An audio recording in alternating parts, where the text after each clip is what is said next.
the phone with your girlfriend. Assalamualaikum warahmatullahi wabarakatuh.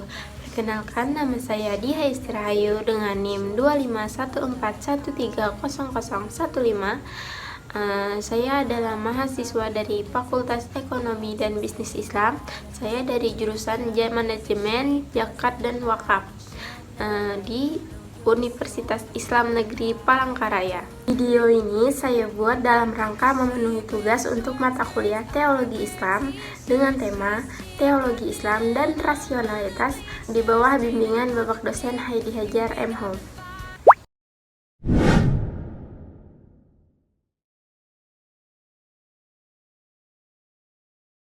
Tengah perkembangan ilmu pengetahuan modern, banyak orang bertanya, apakah agama dan rasionalitas bisa berjalan bersama? Apakah teologi Islam hanya berbicara soal keyakinan atau justru mengajak kita untuk berpikir? Dalam video ini, kita akan membahas bagaimana teologi Islam bukan hanya bicara tentang Tuhan, tetapi juga tentang kemampuan manusia menggunakan akal. Selamat datang di pembahasan teologi Islam dan rasionalitas. Teologi Islam atau yang dikenal sebagai ilmu kalam adalah cabang ilmu yang membahas keimanan menggunakan argumentasi rasional. Tujuannya sederhana, agar manusia mengenal Tuhan secara benar dan agar keyakinan tidak sekedar diwariskan tetapi dipahami. Dalam sejarah Islam, para ulama mendorong umat untuk berpikir. Al-Quran sendiri lebih dari 700 kali menggunakan ta'akul, berpikir menalar menggunakan akal. Jadi, sejak awal teologi Islam dibangun bukan hanya dengan iman tetapi juga dengan logika. Akal dalam Islam adalah anugerah yang membedakan manusia dari makhluk lain. Tanpa akal, seseorang tidak bisa dibebani syariat. Itu artinya, teologi Islam menempatkan akal sebagai pondasi. Dengan akal kita dapat memahami bukti keesaan Allah, melihat keteraturan alam, dan menalar ajaran agama Islam secara proporsional. Iman tanpa pemahaman bisa rapuh, tetapi iman yang diperkuat rasionalitas justru akan kokoh.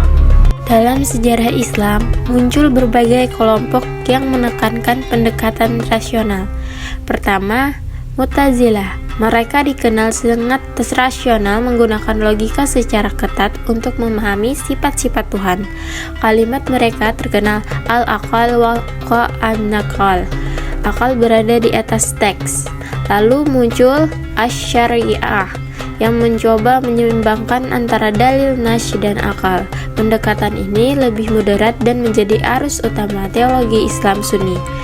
Di sisi lain ada Maturidiyah yang juga menekankan rasionalitas tetapi tetap menjaga otoritas nas. Mereka berkata, akal dan wahyu tidak akan bertentangan karena keduanya berasal dari Allah. Perbedaan ini bukan konflik tetapi bukti bahwa tradisi intelektual Islam sangat hidup. Rasionalitas dalam teologi bukanlah perdebatan abstrak. Ia hadir dalam kehidupan sehari-hari. Contoh, ketika melihat alam semesta yang teratur, akal kita mengatakan pasti ada pencipta yang maha bijaksana. Ini disebut dalil kosmologis. Contoh lain, kita memahami kebaikan dan keburukan tidak hanya dari perintah, tetapi juga dari akal. Akal manusia mengetahui bahwa keadilan itu baik dan kezaliman itu buruk. Ini adalah prinsip moral rasional dalam teologi.